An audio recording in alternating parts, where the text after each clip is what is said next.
수용소에서를 읽고 느낀 점을 얘기해 보려고 합니다. 이 책은 솔직히 제 취향이 아니에요. 저는 어두운 걸 별로 안 좋아하고 해피엔딩 좋아하고 뭐 이러는데 딱 봤을 때도 이렇게 표지도 그렇고 좀 우울하잖아요. 그렇죠? 그래서 좀 읽기가 싫었는데 어떻게 하다가 그 독서 모임에 이제 선정이 돼서 그냥 읽게 되었는데 생각보다 안 어둡고 좀 이제 정신과 의사가 이렇게 살아남은 이야기니까 어쨌든 해피엔딩이잖아요. 그래서 이렇게 그리고 살아남은 이야기를 이렇게 술술 읽히게 적혀놔서 금방 읽을 수 있고 좀 흥미로워요. 예. 이게 사람의 마음가짐으로 이렇게 상황을 좀 달리할 수 있고 어떠한 상황에서 어떤 마음가짐이 참 도움이 되는지 이런 거를 느낄 수 있었거든요. 주로 이제 작가가 처음에 얘기할 때도 그러는데 수용소에 대한 이제 이렇게 생활 이런 거는 이제 다른 책이 많고 다른 측면에서 써보겠다 했어요.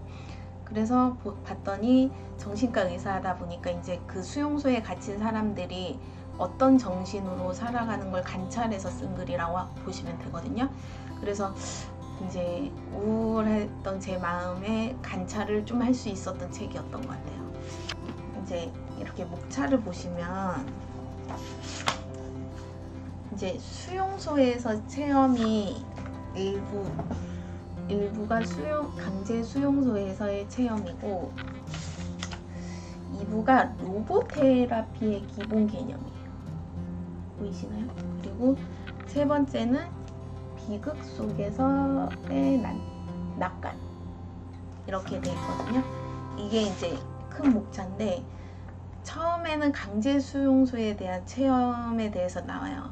그래서 좀 스토리식으로 이렇게 이제 진짜 이 작가 이 정신과 의사 분이 이렇게 겪었던 일을 이렇게 술술술 좀 적었던 거고, 두 번째는 그거를 바탕으로 이분이 그 정신과 치료에 대해서 만들었어요. 그래서 로봇 테라피라는 개념을 만들었는데 그거에 대한 설명이 나왔고, 그 다음엔 빅터 프랭클이라는 분이시거든요. 그래서 뭔가 심리학 쪽으로 정신과 이 치료 쪽에서는 좀 유명한 것 같은데, 아무튼 그런 쪽에서 이제 남긴 말 같은 거죠. 세 번째는 그 빅터 프랭클이라는 사람이 남긴 글, 이런 식으로 이렇게 목차가 되어 있는데, 사실은 강제 수용소의 체험이 굉장히 흥미롭고 이렇게 술술 익히는 반면에 로봇 테라피의 기본 개념은 이것도 이제 쉽게 써져 있긴 한데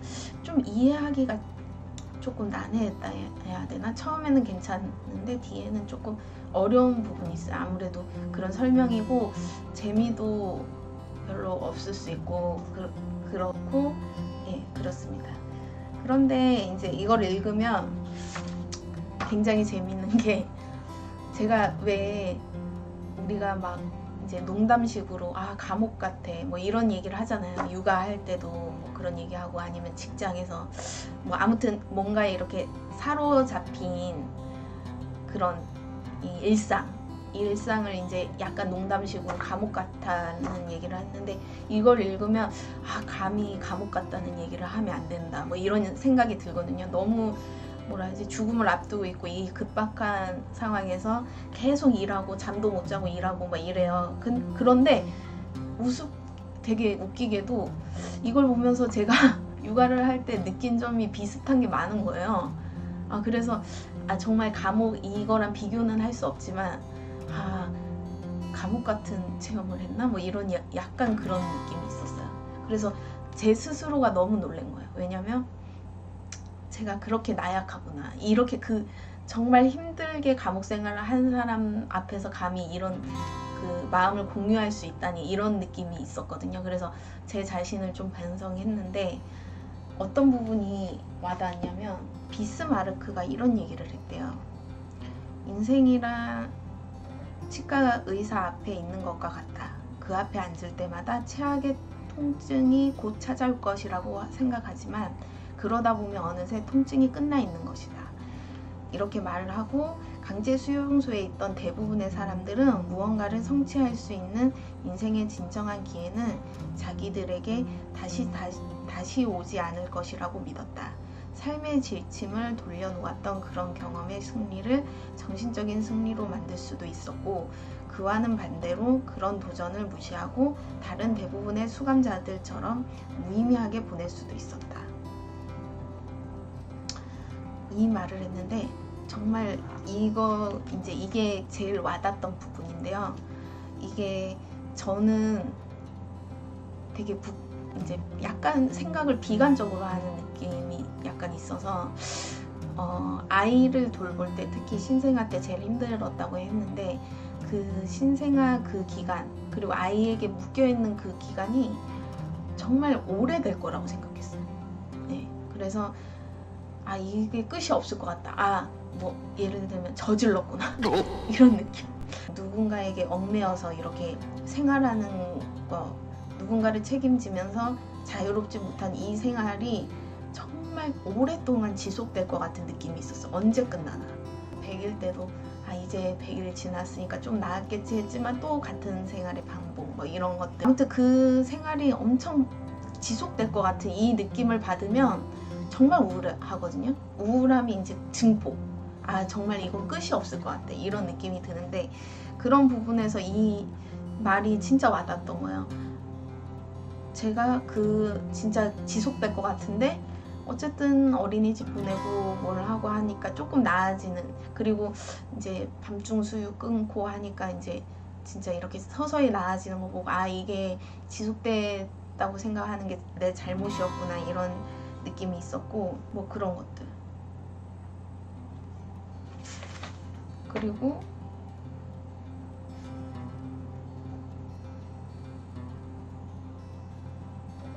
얘기가 있어요. 인간이 시련을 가져다 주는 상황을 변화시킬 수는 없다. 하지만 그에 대한 자신의 태도를 선택할 수는 있다.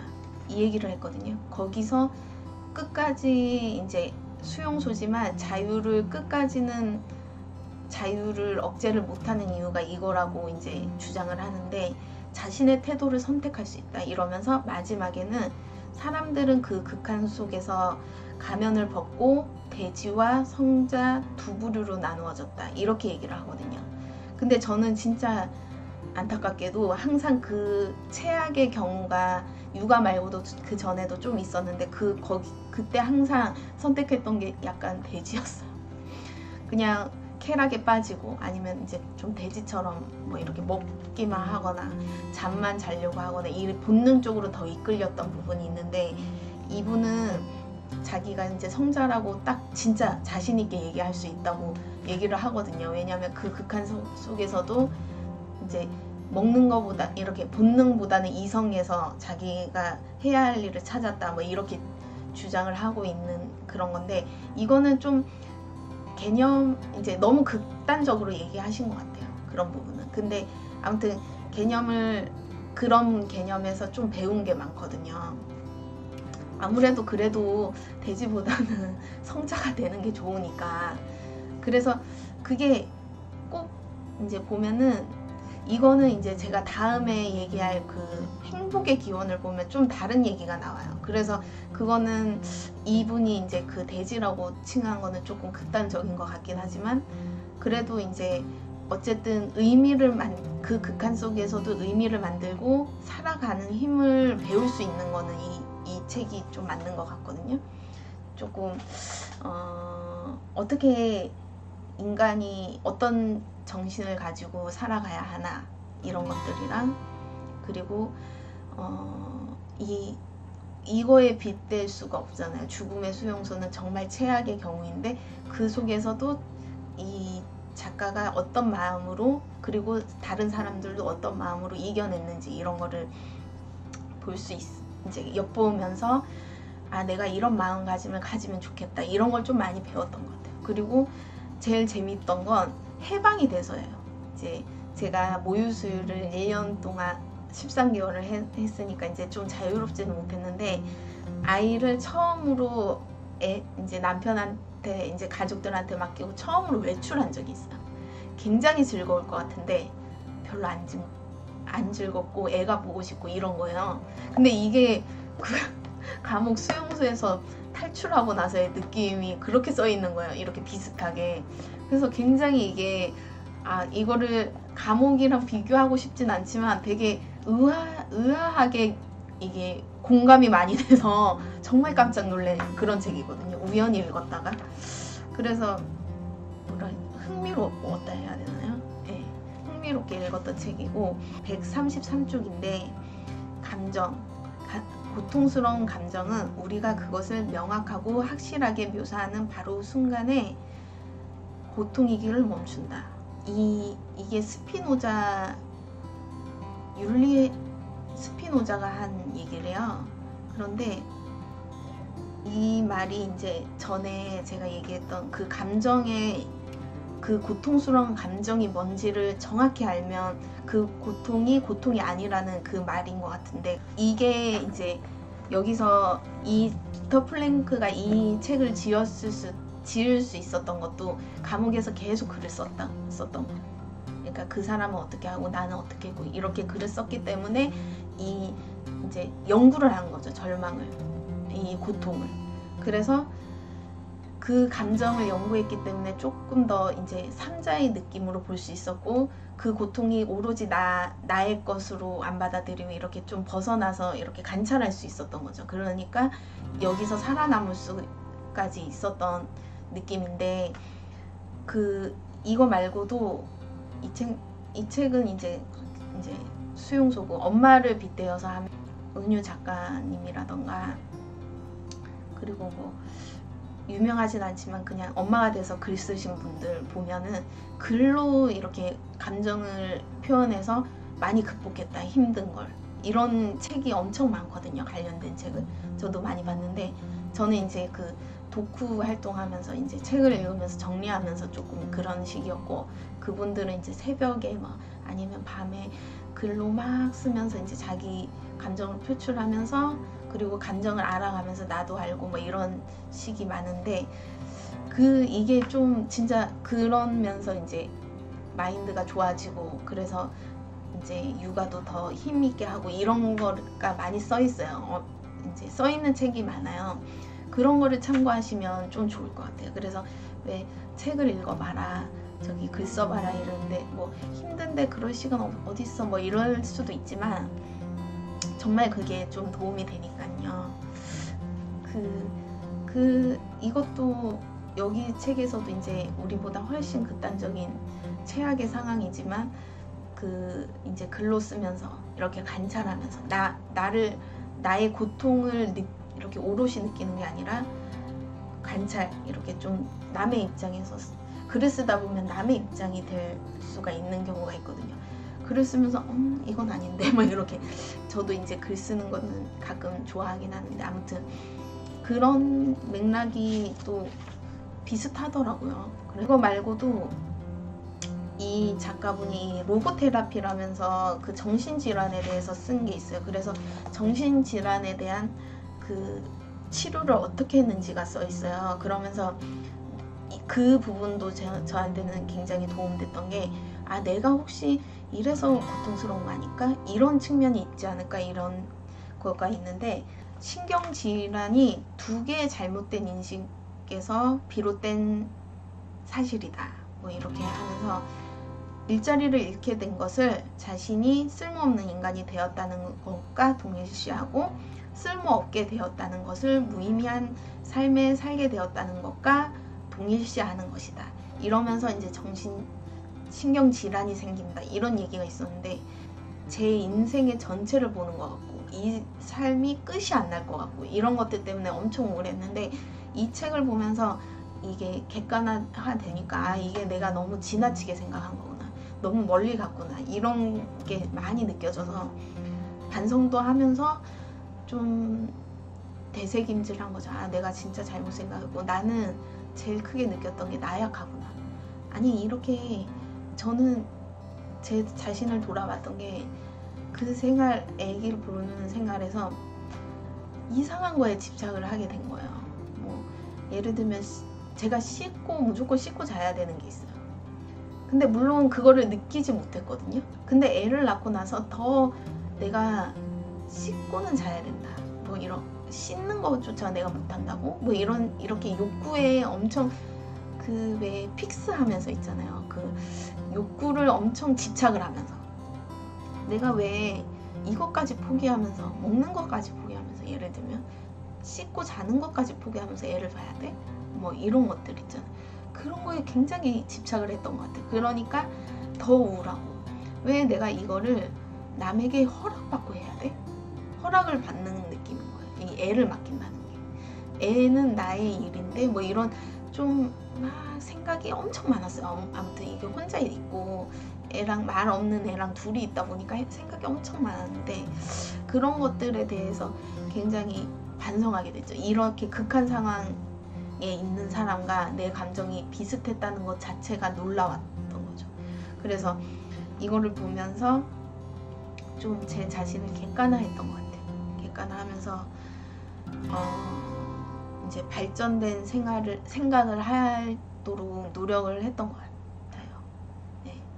조금 삶이 힘드시다면 이 책을 읽고 조금 생각을 좀 달리 해보면 좋을 것 같아요. 그리고 이분이 제일 강하게 강조하는 게 삶의 의미예요.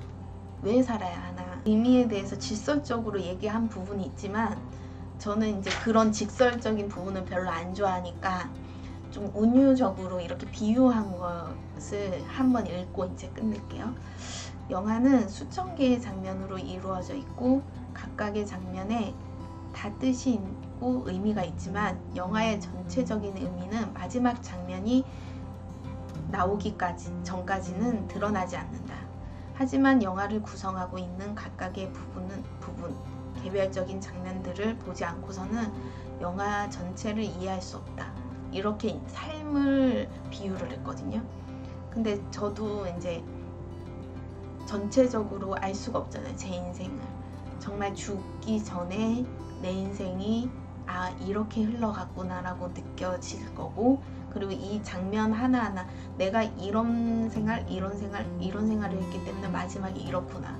이게 모아지는 이제 내가 주연이고 한 장면이 모아져서 영화의 끝이 나잖아요.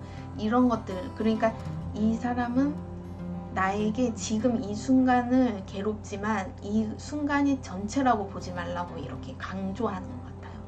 그래서 이거를 진짜 우울할 때 생각을 하면 도움이 될 것 같아요. 이제 삶의 의미도 모르겠고 내 삶이 무의미한 것 같고 쓸모없는 것 같고 이럴 때 이 생각을 하면 내가 영화의 전개 부분일 뿐이야.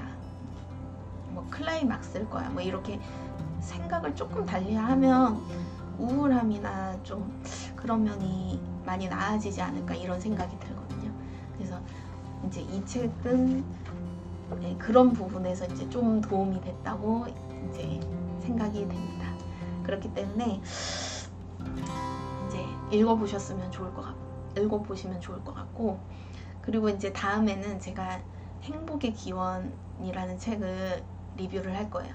그것도 굉장히 생각이 깨우치게 된 그런 이제 책 중에 하나인데 뭐 솔직히 소장 가치는 사실 모르겠어요. 도서관에 빌려서 보시면 될 것 같고 제가 왜 이 얘기를 하냐면 이제 제가 솔직히 이제 줄거리를 길게 얘기하는 거는 별로 좋아하지 않아요. 그리고 줄거리를 보는 것도 싫어하고 리뷰에서 줄거리가 써 있는 건 생략을 해요. 왜냐면 제가 그 책을 읽었을 때 그 느낌 그리고 이 문장 하나에 느껴진 느낌이 다르기 때문에 리뷰할 거다 하면 읽어보시고 저랑 다를 수도 있고 맞을 수도 있고 뭐 이런 거를 이제 생각을 같이 하면서 아니면 꼭 이제 댓글로도 남겨주시고 이러셨으면 좋겠습니다. 그래서 구독, 좋아요 꼭 눌러주세요.